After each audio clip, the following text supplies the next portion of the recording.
Hello, and thank you for joining me right here on Estic Media. My name is Esther Wachuku, and very interesting conversations have actually popped up. The first one is the fact that can you remember Arabambi, the supposed factional publicity secretary of the Labour Party? He's asking, and he has written to President Bola Ahmed Tinubu to arrest and investigate, prosecute Peter Obi for treasonable felony. In fact, he said Peter Obi planned a protest or is planning a protest to possibly unseat his government, which you could actually call a coup. He said the president should, in fact, that he's going to write to the High Court on an order of mandamus that Peter Obi must be arrested, prosecuted, and investigated. He now made reference to Deji Adeyanju, saying that the supporters of Peter Obi are making reference that in 7 days, like a threat, if Deji Adeyanju does not retract the defamatory statements he made against Peter Obi, then there's an ellipsis, like maybe something will happen. So basically, Arabambi is writing to the president and saying that Peter Obi should be arrested by the DSS.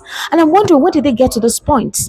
Arrested by the DSS? On what ground? On what charges? Okay, charges of what precisely? Somebody wrote and said, I need you to ensure that you retract all the defamatory statements you have made about me. I do not appreciate all those libelous statements you have made, and if you do not retract them, we'll go to court. DG eventually said, I will see you in court. Went on national TV to buttress his statement, and somebody who's supposed to be in opposition is writing to the president to arrest, investigate, and prosecute this individual like the person is a terrorist. Our politics is quite interesting and engaging. I don't even know. Well, I don't know. I don't think I would call it engaging. It's interesting. It's only peculiar to Nigeria. Meanwhile, in Niger State, a mob lynched a young lady who actually works in a restaurant. Apparently, somebody came to meet her and proposed to her and said, I will marry you based on the order of the prophet. And maybe she made a statement which they considered to be blasphemous. The next day, while they were dragging the situation, they said she committed blasphemy. Before they could take her to the palace and hand her over to the security agencies, the mob overwhelmed them and literally killed this woman, lynched her, and burnt her to death right there. These were the same people who criticized the Uromi killings. These were the same people who said, why did they extrajudicially murder people just like that? No opportunity for them to defend themselves, especially in a state that has been experiencing overwhelming security collapses, where their people were being killed and lynched on a daily basis. These persons asked questions. They didn't even give these individuals an opportunity to speak, and they did what they did. We saw how these northerners reacted. We saw how the governors reacted. We saw how everyone around. Do you know that this thing that happened in Niger State, I have not heard any statement from any of the northern leaders. None of the northern leaders have said anything. None. In fact, do you know no official statement yet from the police? So what exactly does this mean? So if you're well, we're going to be looking into that in the course of the conversation as well. Now, let's look at Rivers State. There are talks that with what is currently going on in Rivers and how things turned out, that if President Tinubu is no longer the president of this country, that any other president who comes on board, whether from the south or the north, will now have the temerity to do the same thing he did, and that it could be Lagos State that will bear the brunt. They may decide to impose a state of emergency in Rivers, meaning that the president in charge at the time may decide to replicate what the president did. And obviously, you know that the recently concluded local government elections, APC won 20 local government wards and PDP won 3 local government wards. So we're now asking the question, what is the legal authenticity of this election conducted? Is it supposed to be under the sole administrator, who obviously is like a military administrator, not under the legally voted for governor, which is Simfubara? Couldn't this election wait for Simfubara to actually return from his suspension before the local government elections be carried out? What does this portend for our future politics and how things are done from the executive? How could this actually affect further political events in this country, especially when the administration of President Bola Ahmed Tinubu is done with, or if the APC is no longer in charge of government? Are we going to be seeing a preceding incident of brigandage, chaos, and no adherence to the rule of law? Well, my analyst will be responding to this question, so kindly stay with us. Okay, so once again, I actually have Mr. Tony Mbata here. Mr. Tony Mbata, welcome. Good evening. Good evening. Same to you. Same to you. I'm actually quite excited for the conversations we'll be looking into today. Mr. Tony, Labour Party's factional publicity secretary, a non-existent publicity secretary in the name of Arabambi, is asking President Bola Ahmed Tinubu to arrest as soon as possible, prosecute and investigate Mr. Peter Obi. In fact, they actually said as an order of mandamus that the DSS should be asked to bring him in for investigation, that he wants to unseat or take over the government of President Bola Ahmed Tinubu. How do you see this? You see, some of these things are laughable. When you see some people talk, you know what they are looking for.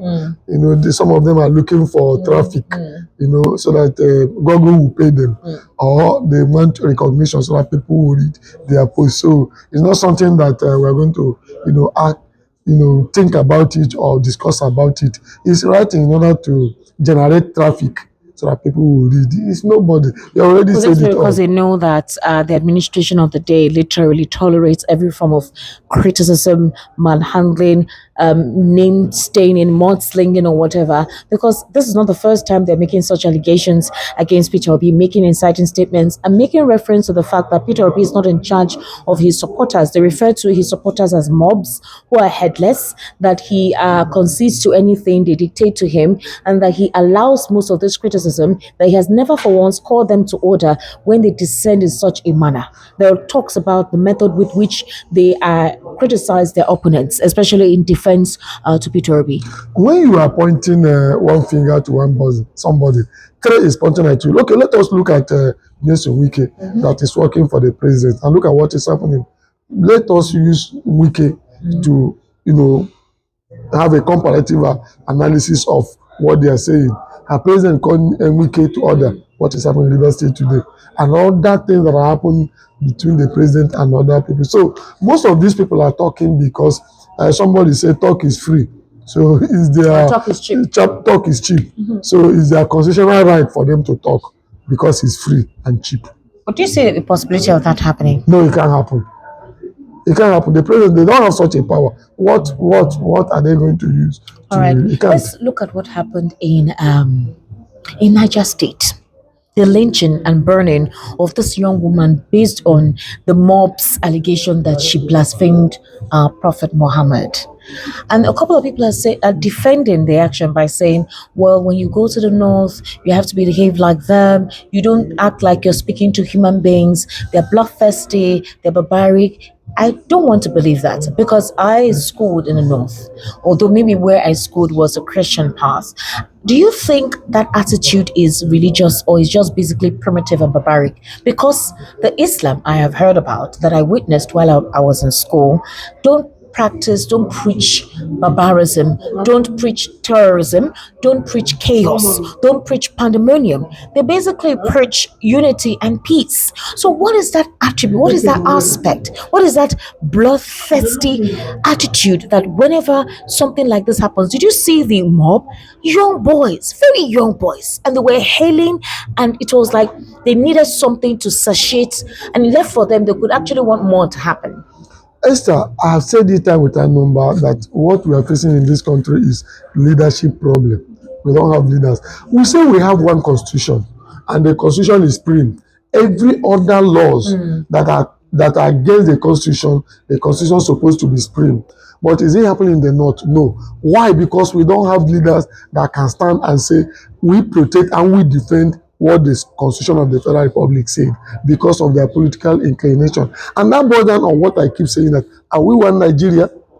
No, because it's like the law that we operate in North is different from the law that we operate here. So you ask yourself, is it the same thing? Is no. The law in the North is penal code, and while there is criminal code? All those penal code, whether you call penal code, whether you call it Sharia code, whether you call it customary code, the Constitution of the Federal Republic of Nigeria supposed to be supreme above all of them. But is it what we are seeing? Because of political benefit, the leaders, they don't want to stand up and say no to injustice, no to such an illegality, no to such a barbaric act. They will not do it. You will see their politicians over there defending it, that their Sharia court said, Sharia didn't say.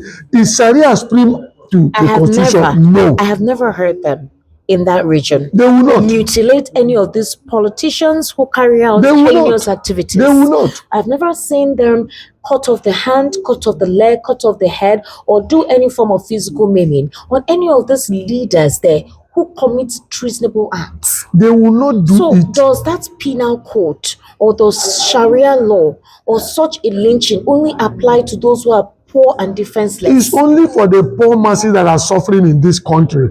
That is the leadership failure. We don't have leaders that can say, look at what the constitution said, we implement it. They will not. I said it, that fear theory, anybody that comes in, if you do this, remember we have population who vote against you, they will downplay it. It's not that. Do you know, I have not heard. Even in the I Sharia, have not heard. they have. It's like when you talk about customary court, it's like Sharia court. They have processes, and if any judgment given at that Sharia court, you can challenge it at the Supreme Court. You can challenge it because the court of the land, the court of the Constitution of the Federal Republic is supreme above both Sharia and customary court. But because of this fear, and because we believe that the issue is that, are we one Nigeria? My That's God, the question. the reason why I'm asking this is I haven't heard any of these northern elites, any of their celebrities condemn the act They will in not. Niger State They will not. compared to what happened at Look at Urumi. look at how all of them were talking. I didn't even know that we had northern influencers. The governor has to flee them to Yes, Kaduna. Yes, now to he go and ran plead immediately and go and check the woman they mob they killed. Maybe from from the south. Maybe from the south. Any of the governors will they talk because they are serving their slave masters. And when we tell people to remove their mentality from this slavery of fear from the north, because you want to achieve political mark, you want to be senator, you want to be senate president, you think that with the support of the north you will get it. So whatever happened to the north, no, don't touch them so that I can win. To tell you that we don't have leaders, what we have is, even they are not businessmen, every businessman wants you to be allowed so that he will do business with you. We have demons that call themselves leaders. It's so unfortunate. We have demons. Where do you think we're heading to? Because with what happened now in Rivers, there are talks. I think one of the conversations we've had, you said it that if the president is no longer the president of this nation, he has created a precedent that another person who comes on board will actually may continue from where he stopped.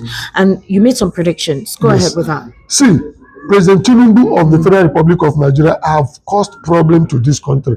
The problem of this issue of sentiment, where you are coming from.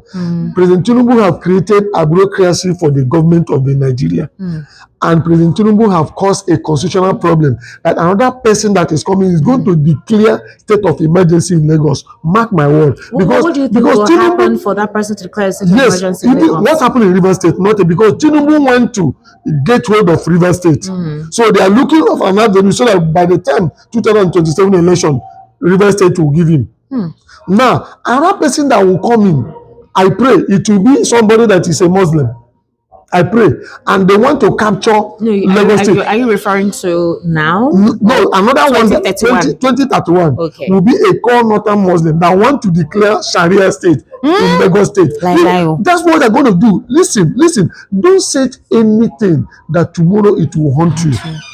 Tinubu has said a thing, giving them, they have been clamoring for Sharia. Yes, Sharia courts. You will see it. It will happen in Lagos when they will declare state of emergency in Lagos and put a Sharia administrator, and all these things will come in place. Mark my statement. It will happen. It will happen. Because they will capture Lagos. When they capture Lagos, all the Southwest, they capture it. They started to say they want to implement Sharia law in some of Yoruba land, and the people were protesting. Yeah, they heavily protested it. It will happen from Lagos. Mark my word. Tinubu, you see, the judiciary is destroying this country. Tell me where Tinubu derives his constitutional power to declare state of emergency. So, Mr. Tony, in reference to what you're saying, are you telling us categorically that we should expect someone to do exactly the same thing, replicate the same thing in Lagos? Somebody will do more than that in Lagos. More than what Tinubu is doing. Somebody will do that in Lagos. Because Nigeria is a place that we graduate from 1, 2 to 3. It's not a question of learning from the good ones. Since Obasanjo left, have we seen any president that went and cancelled our debt? No. What we are learning is the bad way in order to make yourself to be perpetual in the office, how to rig election, how to kill, political killing. They are now putting it scientifically how to kill, how to rig. You will see the kind of rigging that is coming for 2027 election. You will see it, whereby we are seeing it. check most of the elections that have been conducted, both Edo and Ondo. You see what happened. There was no election. See what is happening now. Agboro is taking over the whole place. By the time they will mount Like what on happened the at the inauguration in okay, Kaduna, Kaduna, the look at what's APC, happening in how Kaduna. thugs came and were They are destroying showing us what property, will and happen. there was police presence, but they couldn't Police, do anything to they stop can't do that. anything because all of them, both the IGO police, both the whatever, they have already been So are we compromised. saying now that with what was displayed, there's a tendency that when it's time for campaign, if you're in the opposition, if you're in opposition in that state, we could witness such happen to Your you. weaknesses, I advise every politician that are contesting to arm yourself. Hey, You arm wahala. yourself because it has turned to this country that non-state actors are determining what will happen. And if you are coming out to contest election, be ready to face anything. Do you, I do you, so that they will know. If see the problem we're having in the country, you see when they were pronouncing that announcement of 2023 election, and when Dino Malayo was challenging it, they say go to court. If somebody has stood up there, carry the whole thing and scatter it, Yeah, that is will that have not anarchy or this chaos? anarchy. This is what the government of the day. Tinubu said it.